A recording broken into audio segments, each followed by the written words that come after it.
This is Michelle Joy Phelps with Behind the Gloves in association with our betting partners, BUSR, and I'm joined now with Dean Whyte.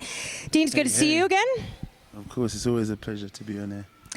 So we didn't get an opportunity to catch up once Josh Taylor became undisputed, and you guys were all celebrating.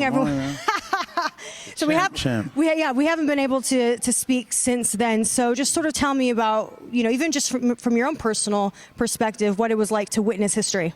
Yeah, that was history defining. I mean, it was such a mega event because we was up against it there, The whole time there was a lot of pressure in just even the build-up the day before, prior. The Mexican fans, they're not being security. The guys trying to attack, we had to get him out, get him to safety. And then in the ring, we had old Bayless. Old Bayless, man, come on now. We know what you did. You're a hit, man, we know. Yeah, so Josh was fighting against, Bayless. He was fighting against the Mexican crowd. And, he done amazing because even just a small pocket full of guys that were there, we made it known and we made him known that we were here, we're supporting. And UK always stands up. Scottish, United Kingdom, whatever you want to call it, we all came together. And, it was a magnificent night because we knew, it was like, he almost had to knock him out to get a draw. Yeah. And it was that kind of night, And I was like, this is, these guys put it all on the line. Both fighters. Let's just take. I'm a boxing fan. Period. So I love good boxing. I love clean boxing. I love fair boxing. So that being said, both guys put in a hard work in camp. And they go out there, put it all on the line. For someone like Bayless to want to take it away from them, not being funny. Ramirez should have been knocked the hell out on that night there, not being funny. He was saved. He got a long count. I don't know how many seconds it was. Maybe 20, maybe less, maybe more. I don't know. But on both occasions, he kept pushing him back, coming back and touching Ramirez's gloves, and then pushing Josh back and then touching the gloves. I'm like, what are you rubbing these gloves for? Some magical dust? Or I don't know what you're trying to do. Like, why do you continue to break them? That homie's looking to get himself knocked out. Let's get that guy out of there. Let history be created in the right fashion. A good ass whooping. And that is what it was. But look, nevertheless, we were just happy that we got the win and we go forward and respect. We go forward and and we had a good old shindig. We turned this bloody town red. Trust me. As you know, listen, it's good business. Thanks. As of recent, I just did an interview with Teofimo Lopez the other day, and Teo is, he feels some types of ways about Josh Taylor, saying that he doesn't feel that he's undisputed until he faces Devin Haney. Would you like to respond to that? Because, it's interesting. It's an interesting one because according to history books, Teofimo is undisputed, but according to the sanctioning bodies, and it's kind of tricky because of the, the regular titles, the super titles, the franchise titles, it gets very tricky. It gets confusing. This is a business, the sanctioning boards make money from interim champions, super champions, all that kind of stuff. Teofimo, again, I'm a fan of boxing. I'm a fan of what he done. He fought Lomachenko, the monster everyone said was unbeatable. He went in there, quenched the fire, tamed him, beat the brakes off that boy, and he's champion now. Now he's got his voice is very, very loud. There's nothing wrong with that. I just feel like Josh Taylor, I think like he said, I'm going to echo that. He needs a couple weeks. Let him enjoy the moment. Let him soak up what he's done.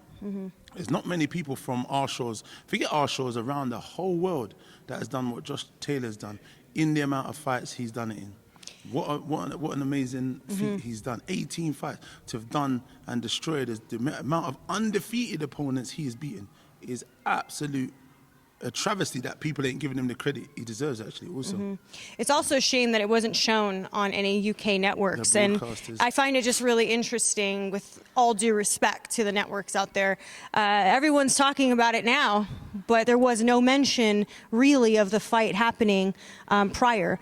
Do you feel that's because there was doubt from them, that they thought that maybe he wasn't going to win? Why do you think that is? I don't know. Sometimes, this game is, they can't say doubt, because look, he won that series. I always forget the name of that series. World Boxing Super Series. World Boxing Series. I don't want to say the name wrong, but anyway, he won that series. He beat some solid guys. Progress, the Russian kid, He beat Postal. He beat some solid contenders. So if you can see him do that and you still have reservations and doubt, there's something wrong with you. The fight was always going to be a hard fight because Ramirez and Mexican's tough. In history, or as past as we've seen, a lot of the UK guys that fights Mexicans come up short. They're normally durable, tough, and they normally kind of stop a lot of the English guys that are up and coming. And we've seen a lot of upsets, or we would call them upsets, but maybe the Mexicans wouldn't. They say it's just business as usual. But saying that, I don't know what it is, why they didn't put their, because I don't know, Josh is outspoken, but yet again, he's not a super household name. He somewhat reminds me of like Crawford. He's like very, very talented, but yet, Crawford's talented, but they don't push Crawford because they say he's not a pay-per-view star, etc. So in boxing now, you need more than just skills to pay the bills. They want entertainment, they want pizzazz, they want star quality, they want that, a lot of shit talking. But what I would say with Josh, he can actually talk shit and he can back that shit the motherfucker up. So, but yet again, it's just confusing why they didn't. And I was saying that prior to that, it's a shame that they didn't know what they didn't put in for it, because it was great. English fans would have been so happy to have one of their own go out there and come across here and do it again. But him fighting in Nevada, I think they need to question their team. Why? Because this is Mexican-American territory. This was Ramirez's backyard. This is backyard. This is home to shit. And yes, homie, what you saying? Come on. Goddamn. Yes, homie. So this is backyard. It was always going to be up against it for him. Maybe he should have went somewhere else and fought him, because, I think Ramirez is someone who, again, I think it's down to, he brings ticket sales, the Mexican crowd, and stuff like that. So he was always going to be the favorite. And, like if he was fighting Canelo, he's always going to get the rub of the green like he did against Triple G. And if without them two knockdowns, I think history would have been maybe not on our side. And there would have been some real questions on that night. So no, there would have. There definitely would have, because I'm really baffled when I think we all saw how they scored it. How that was possible is beyond me. And again, goes into question of what we need to do about the judges, because it can ruin lives. I mean, if he had not had those two knockdowns, he either would have lost or it would have gone to a draw. Yeah. And it would have been unfair, completely unfair. You mentioned Taylor-Crawford. Bob Arum has spoken about potentially making that fight at 147. Even suggested Terrence going down to 140 to fight again for all the belts. But I think it makes more sense for them to go up and for Josh Taylor to move up and face Taylor-Crawford there. What are your thoughts on that matchup? Terrence had predicted that Josh was going to win that fight and win it easy, he said. Yeah. I saw the tweet. What I'm going to say, I like Josh Taylor, and I'm a big fan of Bud Crawford. He is exceptional talent also. I think Josh deserves an easy road. That's what I believe personally. If I was part of his management team, I'd like him to... Define easy? Not easy, but I'd like him to... Look, all of his fights have been undefeated, guys. Yeah. All of his fights have been hard fights. There've been pressure on top of pressure on top of pressure on top of pressure.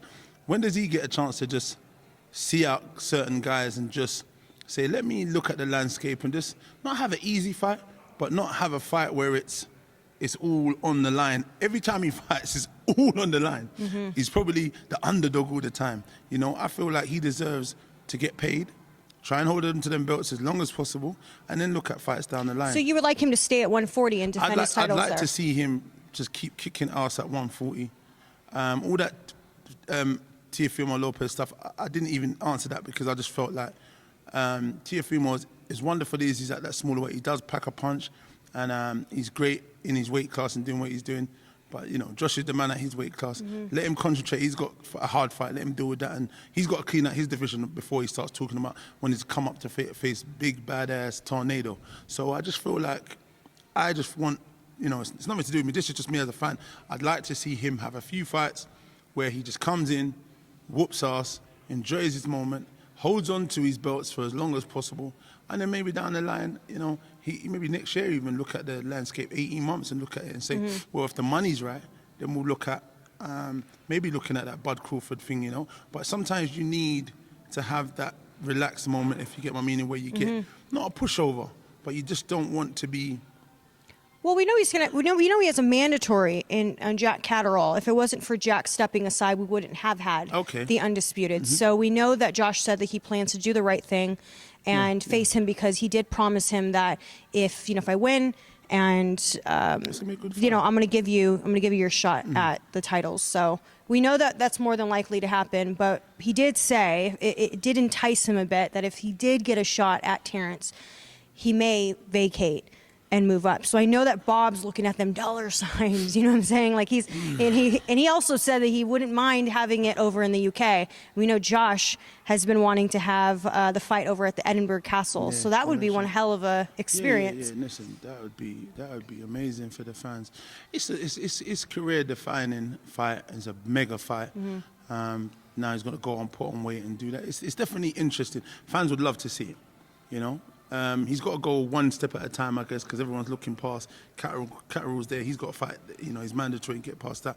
And I think he should have a few more fights and see what happens. But Taylor-Crawford is a bad man. And I don't think Josh wants an easy road, though. Yeah, do you know what? That's the thing. Josh doesn't want... Saying that, some people more strive on the bigger occasion, because if you give them a lower opponent, they don't perform. So there is that possibility also. I don't think he will cut any corners, but there is that also. He strikes me as that type of fighter where he's, and I hope this doesn't sound wrong, but he's sort of like turned on at the aspect of, could I lose this fight? Is it a dangerous fight? Like there's some guys that really tune into that as opposed to just another fight. Listen, Josh he's mad. Chelsea, sorry, he's mad as a hat. Hey, that boy. Do you know what? Let me tell you, he's one of the most nicest guys in boxing. He's so humble and down to earth. There's not many guys. But when he switches it on, that's it. No, listen, he is mad. Do you know what's funny is I've known Josh for a while, but this is the first actual fight that I've been able to attend of his, right? Okay. And so I'm used to sweet Josh in camp, like, hi, Michelle, how are you? Are you doing well? Like really like soft. And then all of a sudden media week's here and I'm like, well, goddamn. I mean, he's dropping them C words and he's cussing and he's doing this and that. And I was like, holy shit, he really is switched on. And it's interesting because here in America, it seemed as though like the commentators here took that as he was being emotional. But he's been this way all along. This is how he is during media week. There's nothing emotional about it. He's just, that's how he switches on for a fight. Yeah, he's raring. He's ready to go, man. Come on, man. And could you imagine, let's just be honest, can you flip and imagine him and Teofimo? Them two would sell the shit out of a fight. That would be absolutely electrifying. I'm not even going to lie to you. They wouldn't even be able to get a word on stage. It's going to be fire. Like, everyone's going to be pushing each other, screaming, yelling. It would just be too much. Listen, hey, Josh, if you're watching, I'm gonna be there with you guys. Remember, I'm part of the team now. I'm part of the Tartan army. Don't forget me, lad. I don't even know what accent that is. But you know what? What's exciting though is it's exciting times. That is an exciting fight. They are. But so I just look at. I'm a boxing fan, and he's rode the gauntlet. So I'm just looking at it, thinking, you know what?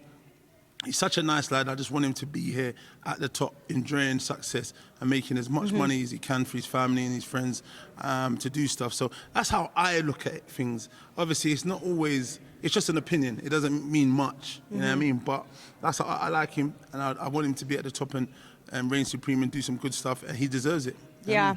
I mean, regardless of what's going on at the moment, we have some potential, some really strong potentials in the next 12 or so months, because whether or not he goes up to 147 and faces the likes of, let's say Pacquiao beats Spence. I mean, what if scenarios? Spence wants to fight, Josh or Terrence Crawford, or Josh stays at 140 and Teofimo moves up. I mean, there's just so many, exciting potential fights for all of them, really. I feel like in Teofimo's weight class, he's got loads of big fights anyway, so I don't know why he's looking the hell out. He's got, obviously, Devin's got this fight Saturday. He's obviously got to get past this. You've got Garcia. There's loads of talent, a wealth of talent in and around them numbers from 130 to 140. There's them boys in there. There's a lot of smoke waiting for him, and I mean, I know he's on it though, because he's been calling out Devin as well. But look, Devin's got a hard fight Saturday. Yeah. He needs to concentrate on that and not take his eyes off that and switch off, because Linares can punch, and he's gonna come. Did you see what happened in there with Devin's uncle was kind of wiling on him? So he's now probably got his back up anyway. Did you not? No. Did you see that? Yeah, it was a little bit. Of No, I was out here editing. I had someone in there filming. There was a little bit of a kickoff in there. So yeah, we'll see, man. That might have riled him. So he's gonna come and bring it. So Saturday night we'll see. It's gonna be interesting, and we look forward to that. But look, there's mega fights for all those boys in and around them kind of numbers doing shit. And it's going to be interesting times. You've got even Virgil Ortiz at 147. Is it Virgil? Yeah, Virgil. I like what I see in him. He was at ringside. I had a little word with him. But all of these guys what are in there. Well, you know, Mikey's now going to go to 140. Mikey Garcia. Yeah, but here's why. He went to fight. Here's Taylor why. as well. When I interviewed Mikey, I asked him what the odds were of him, you know, because the Garcia family feel that that's his best weight. But he said that was all dependent on who won, because he didn't want to fight at 140 if Jose Ramirez fought at 140, because obviously they're stablemates, they're really good friends. So now that he's not, we now know that Mikey Garcia intends to go back to 140, and there's another fight. That's a big fight. That's a good fight. So where's Ramirez going then? He's going to go down now, is he? What do you mean? I think Jose, when we were initially speaking, I know that he said that, you know, it's all dependent on what happens, but I could definitely see him moving up. So many different opportunities lying ahead for everyone, I feel like. Not just for Josh, but for everyone, yeah. Because I think a lot of them boys walk around big anyway. So, you know, they're in and around them numbers and they boil down to that. So, you know, fighting at that weight might be different for them. They might be a little bit slower. They might be, you know. We'll have to see. But listen, as fans, you know, we can only imagine the mouth-watering fights that are going to be available, you know, down the line for these boys. But, you know, as Josh is doing his thing there and he's the champ, you know, I'm going to be rooting for him, and I hope his team, you know, gets him the right fights and make sure he gets as much money out of this shit as possible. Yeah. Because that's really what it's Definitely about. time to capitalize. Absolutely. Well, Dean, thank you so much for speaking with me about it, because like I said, I didn't get to get you post-fight. So, and you know what? Yeah, I know you guys were. I done heard. But I'll speak with you hopefully on post-fight for Haney Linares, and we'll see what happens there. All right, excellent. Thanks very much. All right. Bye, fight fans. Have a good one.